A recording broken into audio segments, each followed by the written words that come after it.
When most people in Iowa sit down for a meal, probably the last thing on their mind is when they will eat again, or if they can afford their next meal. As we all know, food is at the core of human survival.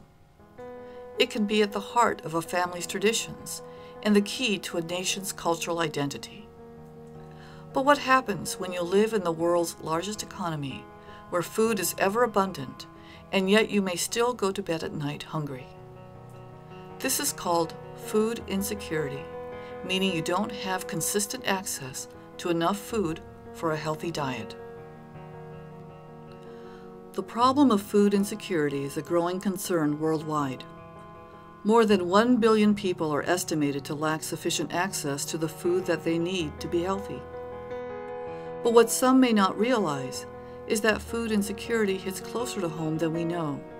Iowa is known as the breadbasket of the country. We produce all this corn, soybeans, and meat and what have you, but yet we have 385,000 people in this state that are food insecure. It is a huge number of people for a state that prides itself on feeding the world, on being an agricultural, hotbed. We shouldn't have 12.5% of our citizens going hungry. That's 1 in 8 people in Iowa who are starving for attention.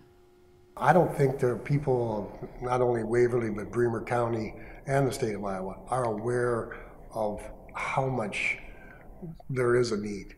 So there are a lot of reasons that people could be food insecure. One of the most common that we see is medical. So if somebody has lost their job due to an injury or can't work due to a disease or condition that they have. I was a certified nurse's aide for 10 years, injured my back. Now I can't lift, so I can't work, in that profession.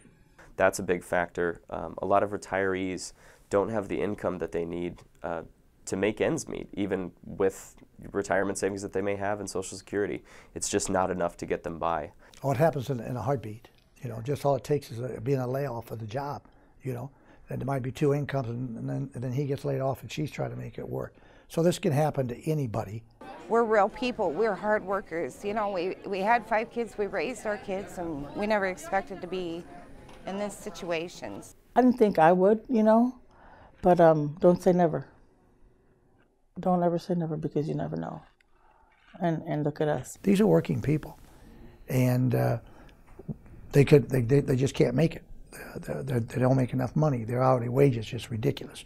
You cannot live on $7.25, nor can you live on 8, 9, or 10.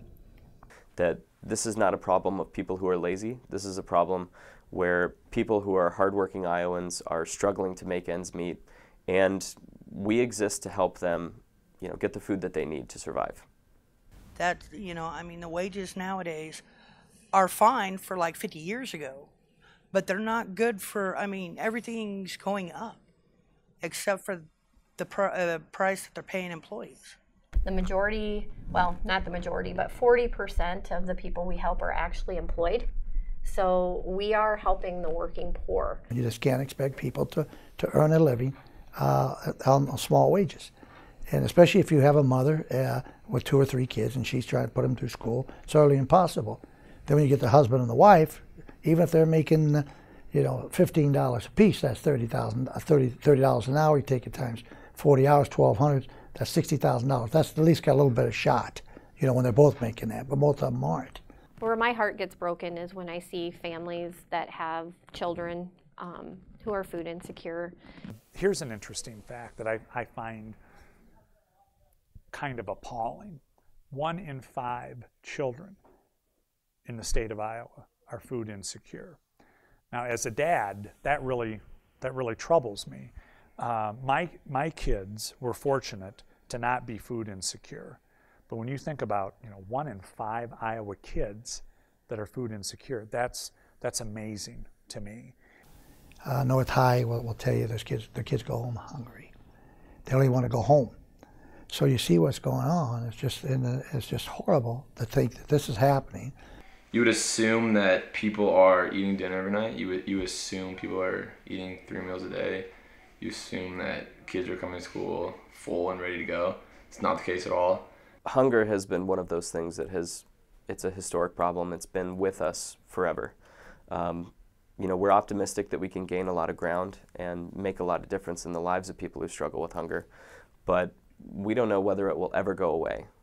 We would like to run ourselves out of a job, but we're prepared to move forward with the assumption that hunger's not going away and we need to be able to provide food for people forever. These people, who struggle daily to find food, have help through food banks and shelters, and efforts like soup kitchens, food pantries, and the backpack program, which serves low-income children with sacks of easy-to-prepare meals. They would bring backpacks, and each kid would get to take one home that had basically enough food to get them through the weekend. My kids get free reduced lunch. They get it free through the schools. Back when our daughter was dealing with it, there was probably 25 to 30 backpacks just for St. Paul's School. These programs have donated a lot of time, money, and help to this growing epidemic in the state, and are helping some of the people locally with the food insecurity they face. Thank God for the Salvation Army for the lunches, so I come here to eat. I hurt myself not too long ago.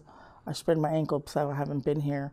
So thank God for friends, you know, they've been helping me. And without an income right now, I am poor, very poor, and I can use the items, the produce, I benefit from what these people have to offer. And then we've regularly attended the suppers since they started them, pretty much, for the most part. There's a food pantry down on Euclid that I go to, and my mom receives commodities, you know, and I get food stamps, but it only goes so far. But these programs alone are struggling to keep up with the demand. And what we found out is these food pantries, this is where the people go to get their food, aren't open at the right time. They're open 10 till 3. I mean, who's going to get there at 10 till 3? You get up, get my kids to school. I do housework and stuff until 2 o'clock. Then I go to, or about 1:30, and then I go to work 5 days a week, every week, you know, but I can't work 2 jobs or I would never see my children. Right now with us serving 200 and 250 people and the volunteers that we get to help in the kitchen, it's stretching them. And if we're afraid that if we would put it out there in the Waverly paper, you know, and it would be great, but all of a sudden we may be serving 600 people. For a lot of organizations, including ours, it's a question of logistics. We don't necessarily have the staff, the time, the trucks, the fuel, the funds to go and get that food from wherever it may be and get it to people in need. We serve a meal Monday through Friday. We serve a meal to anybody is welcome to come and enjoy that meal. That's a place where I do need volunteers to come and help serve the meal, but the meal gets served to anybody. There's no questions asked. Usually we serve anywhere from 100 to 150 people every day that come through that line. So, as we serve ourselves seconds at our next big meal, ask yourself a question. What can I do to help food insecurity? I think just getting out and volunteering at places like this can raise a lot of awareness. Well, what they can do is they can volunteer their time.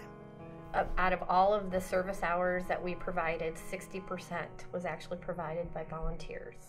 It's hard to go next to your next door neighbor and say, hey, you know, I'm going to bring you some food, you know, because there is outlets to get all this done. The problem is it takes a lot of volunteers. If you go to the food pantries, you'll see back there, usually the seniors. They're back there working, trying to make things happen. We go out to schools and businesses and different organizations and tell them about food insecurity and about what we do and how we can help, or how they can help rather, how they can help to make a difference in the lives of people who struggle with food insecurity. It's an amazing thing around here. Our volunteers come from all walks of life. We have students, college kids who come here and volunteer their time. We have groups that come from churches. We have different groups of executives and their leadership teams from businesses downtown and out in West Des Moines. You just don't know what's going on until you experience it like hands-on and actually witness what's going on, and I think that's the best way to really understand what's going on, is to be there and experience it. You can volunteer at the following locations around the Cedar Falls, Waterloo, and Waverly areas, and at the following locations in Des Moines. If you don't live in Butler, Bremer, or Polk County, you can visit feedingamerica.org and type in your zip code to see a list of resources near you. What I see the biggest problem is that when we started this, is that there's a whole lot of people out there wanting to help, but everybody's going a different direction. If we could start this right now and say we're gonna solve this problem, and everybody came to the table, we could make it a lot easier. You know, there are always going to be people who can't work, who can't take care of themselves and need a little hand, and we're always going to be here for them. But the more that we can reduce the number of people who, you know, need us even for 6 months or a year, and then they're back on their feet, we want to reduce that time as much as we can. We want zero food insecurity. Will we get there? I don't know, but there are a lot of programs out there that can help us get to lowering that number. I think people know sometimes that there's a need, but some people might want to just turn the other way. And if we aren't a community that has people actually out living on the streets, there are actually a lot more homeless people that you don't see, and it's people staying with friends, people staying with family. So if it wasn't for EMA and him working little side jobs and the top of the Salvation Army, we'd probably be homeless. And I'll probably be in the women's shelter, and he'll probably be in the men's shelter. Or we could just be playing on the streets because we really don't have no family here. My family, to be honest with you, is the Salvation Army. The people that I met here, the staff, and that's really about it. And my daughter, my grandson. I love the Salvation Army a lot. I really do. They help us so much. I'm here for them whenever they need me. They help me whenever they can, if they have the funding. Excuse me. But I do. I appreciate them a lot. We can't lose focus. We are here to serve other people, okay? That's what we're here for. Now we got to take care of ourselves, take care of our families. But once you get to a point where things have been good for you, then you need to step back and give, because that's what it's all about. And once we stop that, then we're in trouble.